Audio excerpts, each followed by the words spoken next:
గ్రామ పంచాయతీల్లో భారీ మార్పులకి శ్రీకారం చుట్టింది గ్రామీణాభివృద్ధి శాఖ, రాష్ట్ర పంచాయతీరాజ్ గ్రామీణాభివృద్ధి శాఖ.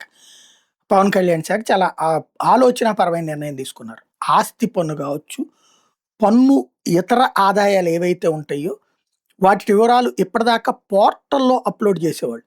ఖర్చుల్లో పారదర్శకత కోసం జీతాల దగ్గర నుంచి అన్ని రకాల ఖర్చులు ఇకపైన వివరాల్ని అప్లోడ్ చేయమని ఆదేశించింది. దేంట్లో అంటే డైరెక్ట్‌గా గ్రామ పంచాయతీల ఆదాయంతో పాటు ఖర్చుల వివరాలు స్వర్ణ పంచాయతీ పోర్టల్‌లో విధిగా అప్లోడ్ చేయమని ఆదేశించింది. తద్వారా పారదర్శకత తీసుకొచ్చే ప్రయత్నం చేసింది. అంటే ఎవడన్నా తప్పు చేస్తే పబ్లిక్‌కి అర్థమైపోతుంది. లేదా అవతల పార్టీ వాడికి అర్థమై అది డైరెక్ట్‌గా చేయగలుగుతాడు. నిధుల ఖర్చులో కూడా సిబ్బంది జీతాలకు మొదటి ప్రాధాన్యం ఇవ్వాలని సూచించారు.